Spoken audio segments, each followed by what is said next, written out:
Enjoy breadsticks to your heart's desire.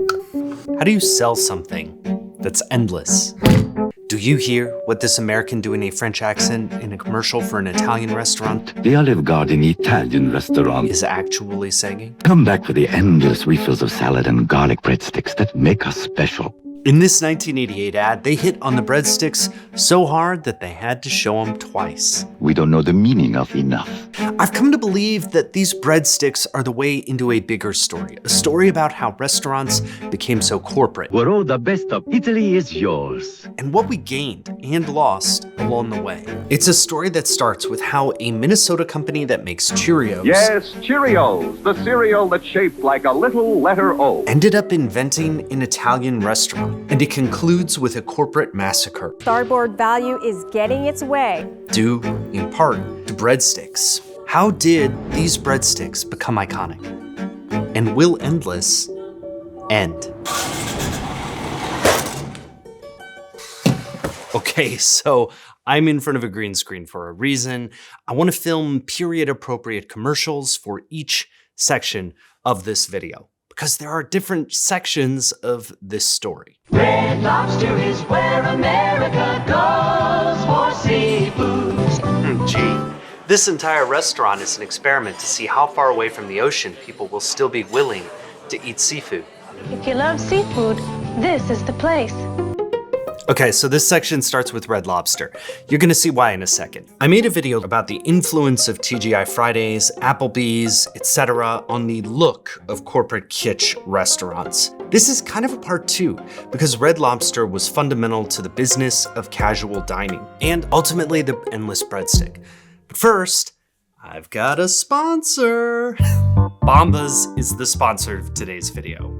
Okay, so I've got the rag calf socks on right now. They are awesome. They really kind of hug your feet. They feel super comfy, and they look good enough that I feel great using them on camera. But I actually want to show you a different pair of Bombas. This is not a new pair of Bombas, but one that is, I think, 7 years old, legitimately. I got these at a conference as like a giveaway. And ever since then, they have been my kind of socks when I want to feel put together, or I want to just really feel like ready to go for the day, which is kind of a funny way to think about socks. But if you've ever tried Bombas, you know what I mean. I want to show you some of the variety of what Bombas has available for a holiday gift. You can get ones that are merino wool. They're like mega warm and comfy. You can get these ankle socks, running socks. You can kind of tune it to whatever you want, in addition to all the other lifestyle wear that they have, like slippers and shoes or t-shirts. So yeah, I was excited to get these this year, and I'll probably be giving some too, because it's a really sweet gift. If that sounds of interest to you, head over to Bombas, use the link in my description or the QR code, and with code PHIL20, you will get 20% off your first purchase, which is a pretty sweet deal. All right, thank you to them for sponsoring this video. Let's go ahead and get back to it. Businessman Bill Darden was onto something different. He owned some Howard Johnson restaurants, as well as the Green Frog in Waycross, Georgia, started in 1935. I promise you, we are getting to breadsticks, but you need to know about the frog legs. This newspaper clipping is super blurry, but it describes how the Green Frog got frog legs from a farm all the way in Roseland, Florida, which sourced their frogs from India and Japan. This is the kind of global supply chain that was going to take over food. But Red Lobster represented something more ambitious. It began here in 1968. Do you notice how far away the ocean is? Named for the Pinocchio Red Lobster Inn, it was a hit. This menu shows the key ingredients: affordable food, kitschy character, and, like the Cheddar Bay biscuits and breadsticks to come, fried cornmeal hush puppies were an affordable, filling way to lure in customers. The hush puppies were the Cheddar Bay biscuits of their day. A giant corporation noticed this when Red Lobster only had 5 locations, and they were starting to intersect with way bigger trends. It was like Pinocchio into the belly of the whale. Unlimited salad and breadsticks for $6.95. Oh, I think it's one of the greatest corporate diversification efforts of all time. Did I mention that there's breadsticks? The Olive Garden. When you're here, your family. Employees were shocked when General Mills bought Red Lobster. "We don't serve Wheaties," one said. General Mills started in 1928 as a consolidation of Mills, That is the imagery that dominates their 1950 annual report. But by 1967, a date that I arbitrarily picked because the annual report was in color that year, they were master marketers as well. They had cereals, Betty Crocker, Bisquick, but they were also in the middle of this very 1960s freakout. They were worried that longer life and prosperity was leading to more out-of-home dining. What are we gonna do? We're the people who make mashed potato buds. They knew they needed more than just groceries. This 1969 report shows what they did. They bought toy companies, they bought fashion brands, they developed a fish and chips takeout shop. All that led to the 1970 purchase of Red Lobster and the elevation of Bill Darden to corporate restaurant guru. And here's the really crazy part, they kind of nailed the next 10 years. Red Lobster for the seafood lover in you. By 1976, they had this insane diverse list of products: fashion, trains, tuna helper, and 174 Red Lobsters. It's Bill Darden's world. We just live in it. So they started throwing more ideas against the wall. They bought a steakhouse chain, but they developed their own ideas too. They had Betty Crocker pie shops, Betty Crocker Treehouse, this vaguely healthy place, The Good Earth. And in 1982, in Orlando, Florida, they started publishing help wanted ads for a place called the Olive Garden. They spent $28 million to develop this idea, and in its success, they learned a huge lesson about imitating Red Lobster. Corporate synergy failed. Hippie stuff failed. But a high concept place with a marketable deal. You can get those breadsticks and salad complimentary with the entrees, and there are quite a few. All you can eat, which is really nice. The breadsticks alone are worth the dough. Unlimited breadsticks and bottomless salads showed up in every single review. They had all these different experiments, but it was the breadstick that showed them how the corporate restaurant could be a huge success. This method even moved to Red Lobster with the Cheddar Bay biscuits. They also imitated it at failed spin-offs like China Coast. Every entree comes with our free appetizer platter with endless refills. But Olive Garden remained the star. By its 10th anniversary, Olive Garden was at 436 units. It's the yellow here in the graph. So why did General Mills sell them?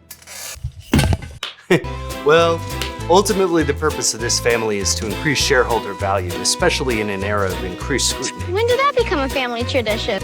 Olive Garden, when you're here, you're family. In 1995, General Mills spun off Darden restaurants, including Red Lobster and Olive Garden. The annual report for the new food company reminds me of cutting an X out of a photograph, and they plodded along until 2014, when the endless breadsticks took center stage and became subject to attack. A hedge fund named Starboard Value released a 294-page PowerPoint. They were mad at Darden. They were mostly mad about a Red Lobster spinoff without their permission. But they also mentioned the breadsticks. They didn't like the execution of this signature item. They thought that they were wasting food by giving away too many breadsticks, instead of just one breadstick per customer, plus one extra breadstick for the table, before letting people ask for refills. The issue wasn't taste. Then, as now, the breadsticks were par-baked in regional bakeries around the country. They were then frozen and then shipped to Olive Gardens. But the 294-page complaint shows that shareholders held a lot of power in the 2000s, and they could target even the most sacred of things. We made a change to make sure that the board was doing their job to better represent the interests of the shareholders. The board got cleared out that year. One of the first orders of business for the new board will be to pick a new CEO. Was this the end? Okay, so why make this video? I admit that when I started it, I thought it would be a story about how this hedge fund ruined Olive Garden and it continued to go downhill. But then I went to eat at one earlier this week. It was super good. It was awesome. Ciao bello. Just so you don't think I'm a total shill, I hate that they have one of these Ziosk things at every table. I saw a ton of servers complaining about that on the Olive Garden Reddit. And just in case you don't believe me, blasphemy of blasphemies, I don't think the breadsticks are that good. But I really, really enjoyed the meal. We got a ton of food. We all had lunch left over for the next day. The waitress was really nice. Got like the best reviews from my children that a restaurant has ever gotten. So yeah, I was pretty positive on the whole affair. And I think that Olive Garden has endured even in this era of increased shareholder scrutiny. However, I do think that something has changed since Olive Garden began in the early 1980s.